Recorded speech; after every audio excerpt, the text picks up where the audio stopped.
So today we're here at Nick's Garden Center and Farmers Market, and we're talking about sunny perennial gardens. To make sure you have the right amount of sun, you need to spend some time out in the yard to see exactly how much sunlight you have. Ideally, you'd have 4 to 6 hours of good sunlight. If you have sunlight from 10 to 2, you are set. Then after you know that you have that kind of sunlight, you are prepared to go to the garden center to get the plants that you'll need for a sunny perennial garden. After you get that garden planted though, it's important to make sure you feed it to make sure those plants perform to their utmost potential. Miracle-Gro Shake and Feed is one of my favorites because it provides good continuous feeding all summer long to make sure that those plants are always being fed. But I like to cheat a little bit and give them some extra feeding. So using something like the Miracle-Gro water-soluble fertilizers are absolutely perfect to give those perennials an extra bit of color. Now that you know how to feed them, we've got to know what plants are available. And Keith has been shopping with Colette, and they have a great collection to show you.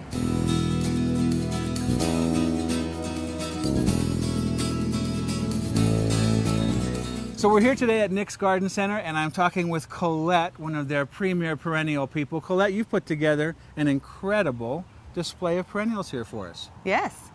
This morning we're going to be talking about how to have color in your garden all summer long with perennials. And you've done this all with sun perennials, it looks like. We are focusing on sun perennials today. We are going to try to encourage you all to plant more and more perennials in regards to spring blooming, mid-season blooming, mid-summer blooming, and fall blooming. Isn't that clever how she put all this together in kind of an arrangement of bloom time? Yeah. Even though they're all blooming together right now. They are, some of them, but Yeah. some of them are not. Now, MJ's already talked to us about sun exposure and how you determine whether you've got full sun or part sun, and that will help you choose your plants. She's already talked about fertilizer as well, but one thing that I would like to ask you to do before you go to the garden center, a place like Nick's, which is really dangerous, by the way, dangerous for your pocketbook, at least mine, is to do a quick inventory, either on paper or just mentally, of what you've already got. Yep, very important. And when it blooms. Yep, and when you have color action in the garden and when you're lacking color action. Exactly, and then you can. It's much easier to pick up new plants because a That's lot of right. this stuff it's a lot of impulse sales, isn't it? That's There's right. a lot of impulse buying when you come into a nursery. And as far as care for these, what would you recommend? I would say most of them are minimal care. Most perennials are pretty low maintenance. They really only need to be cut back in the spring or in the fall when they've all gone down for the season, and then they'll just pop right back up. Some of the plants you can encourage more bloom by deadheading, which we'll kind of talk to you about, like salvias and speedwells. Some things will just continue to bloom if you cut them and deadhead them, we call it, and they'll just keep going and going. So you just take the flowers down to the foliage. Yep. And many times they'll resprout from the stems that are left and give you a second bloom time. Now there are plants that don't do that. That's correct. You know, iris would be a good example. Lilies. Lilies, yes.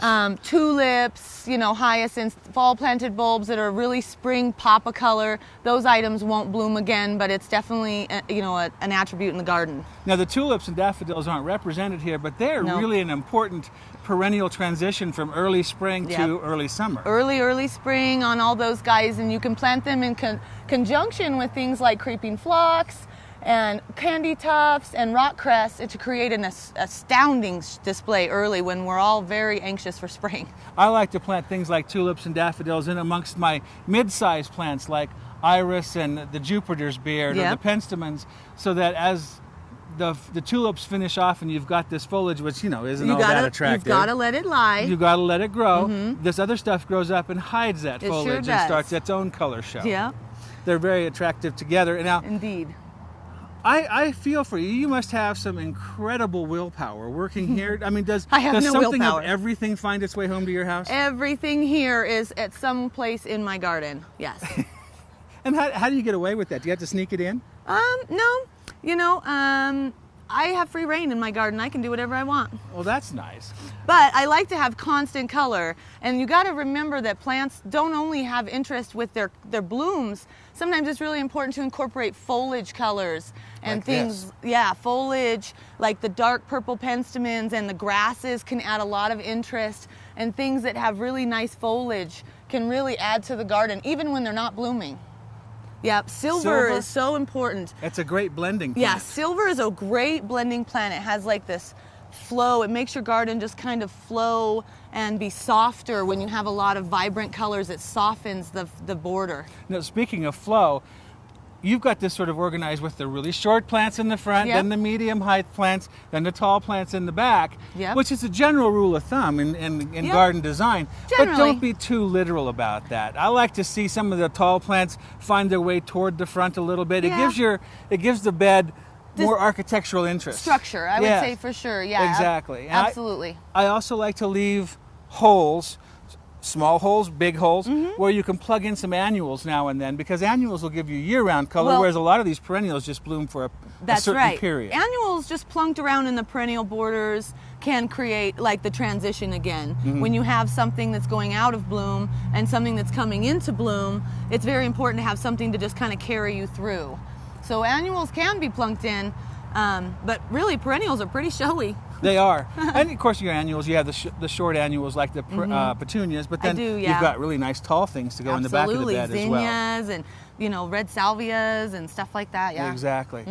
Well, thank you for putting this whole display together. It's absolutely beautiful, and man, with this lavender here, oh, the smell is incredible. So that's another dimension you can add to your perennial bed, is things is very with fragrance. important. Yeah, Fragrance absolutely. is important. And I think one more important thing is, depending on the size of your flower beds, planting stuff in sort of kind of small masses is more important than polka dotting a whole bunch of different plants in, because you get more of a show-stopping. That's a really good point. It's very important, I think, to plant more than one yarrow or more than one salvia, so that when you look across the flower bed from the house, there's a pop of color instead of a bunch of polka dots. And that's particularly true if you have flower beds a long ways away from the patio Yes. or the windows where you're going to be looking at them. Yep.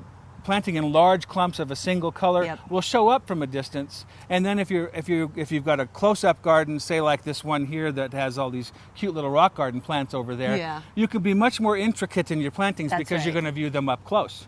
Yep. Well, thanks again for having us. We Thanks really for coming. appreciate you went to a lot of work. It's absolutely gorgeous. When we come back, we're going to be out at Tagawa's and we're going to look at roses.